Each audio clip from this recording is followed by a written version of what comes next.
Well, hello there, kiddo. Come sit by Grandpa's chair while I tell you a little story about the pink pills and the strange things they do. If you enjoy these bedtime tales, don't forget to pat the like button and maybe even subscribe. It helps Grandpa remember where he left his glasses. A trip posted on Arrowwood by Amnesia K on July 31st, 2007. Dosage: 600 milligrams of DPH and 400 milligrams of dimenhydrinate. Body weight: 170 pounds. A little under a week ago, I made a rather thoughtless decision to mix diphenhydramine and diphenhydrinate. I have done both drugs separately, and I enjoyed the trips thoroughly. Both can be very interesting and quite intense if taken in appropriate doses. I've tried almost all of the other hallucinogens. I'd consider myself experienced. And I remember when a friend first told me about diphenhydramine, I laughed and thought, what kind of person would take over-the-counter sleeping pills to trip? Well, as I have a curious mind, I was always open to new experiences. After experiencing with lower and medium doses, I thought I was ready to try taking a large dose of both diphenhydramine and diphenhydrinate. I stopped at the local drugstore and picked up a box which contained 24 high-V nighttime sleep aid pills, which contained 25 milligrams of diphenhydramine per pill, and also a box which contained 8 pills of Dramamine Original, containing 50 milligrams of diphenhydrinate per pill. That night, I felt I was in generally a pretty sane mind state before ingesting. At around 11 p.m., I took the 32 pills and sat anxiously awaiting for the trip to come on. It came on pretty quickly, which was a variance from the other times I have done the two separately, when it'd usually take half an hour to an hour before I'd feel any feelings. About 15 to 20 minutes after I ingested the pills, I began feeling the heavy effect which I was accustomed to. The first hallucination that I noticed was one that I have come across the other times I've done diphenhydramine/diphenhydrinate. It looked like there were bugs crawling under my arms. I never scratched them, just stared in amazement. I was enjoying the feelings. The walls were breathing, and the ceiling looked like it was slowly falling. Throughout this period, I was able to distinguish that I was on a drug, and that although it looked realistic, it wasn't real and was just a hallucination. Time seemed to be moving pretty fast. It had been an hour since I took the pills.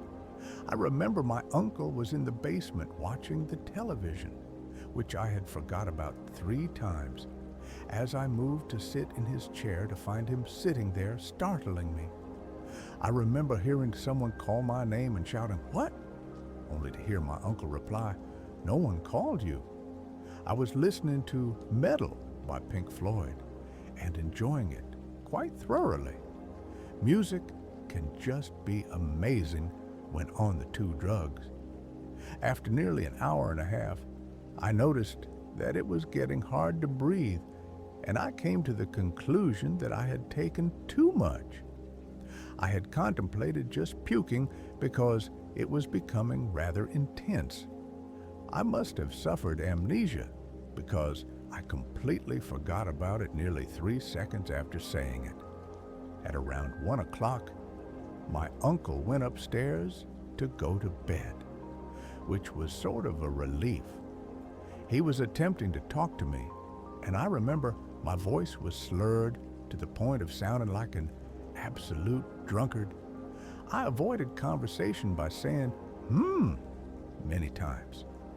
After he left, I turned off all the lights because from my experience I had more full-blown hallucinations in the dark. I lit up a cigarette and then it fell out of the ashtray, and I looked on the floor to find absolutely nothing there. I was smoking an imaginary cigarette. I didn't seem to find that illogical at all and continued to sit. At this point, the auditory hallucinations became overwhelming as I heard my name being called on numerous occasions and replied. I looked into the laundry room, and at this point, the water softener began speaking to me. I was carrying on a conversation with it like that was completely normal. It was around this point that I forgot I was on drugs, and thus all contact with reality of any form. I noticed that I was forgetting to breathe, but my heart was beating to no end. I was beginning to become terrified as I was seeing hands reaching out of the walls trying to grab me. With most other hallucinogens, with several exclusions, I was able to tell that it was an illusion, but with diphenhydramine and diphenhydrinate, everything appeared to be so real. I was seeing people walk into my basement, then walk right into a wall and disappear. I was scared.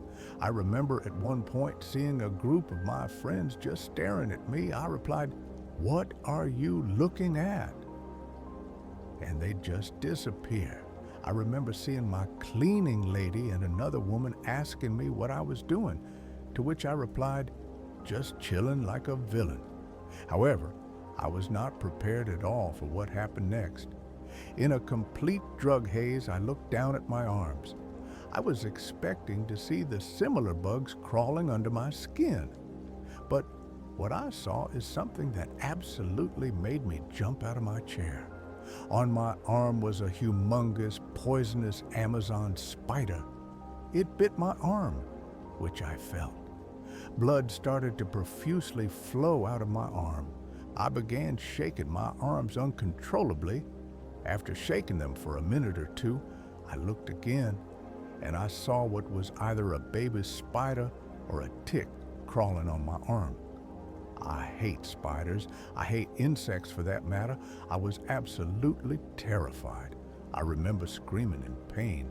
I looked down at my arm and saw that not only had the spider bit me once, but numerous times, as I saw bite marks going up and down my arm. Around this time, it was near 2 a.m., a guesstimate, as I lost all track of time. It was at this point that I have no recollection of what happened after that, which was probably a good thing, as I can only imagine it progressed into worse things. I have absolutely no recollection of how I wound up in my bed or what I may have done. I woke up the next day at around 10:30 a.m., still feeling mild effects from the drugs. I remember the first thing I did was look at my arms to look at the spider bites, only to find nothing there at all. I remember talking to a few friends that said I was talking to them the night before at around 2:30. I looked at a log manager on AIM and read some of the conversation. I was writing in all caps and not making any sense whatsoever. Some things I found myself saying, "Yipposider in Alaska, where are Renors when you need 'em?" among many other very fucked up, nonsensical things. I would never recommend trying to take as much as I did. I overdosed. I am not aware of the lethal dose, but I can't imagine this was a healthy dose. The trip was not enjoyable, as I found myself terrified throughout most of it. Up to 4 days afterwards, I was experiencing hallucinations at nighttime, and I found myself unable to sleep. The 4th night afterwards, I was laying in bed, still hearing auditory hallucinations. I was hearing children screaming, and it was echoing off the crest of a tsunami wave. I then opened my eyes, and there was a face sticking out of my wall. I regret taking the amount I did, as I wasn't even sure if I'd ever be able to return to sanity. My pupils were dilated to the max for almost 5 days after taking it. For now, I'm just going to stick to the illegal hallucinogens. Well, that's enough rambling from Grandpa tonight. Sleep tight. Don't let the pink pills bite.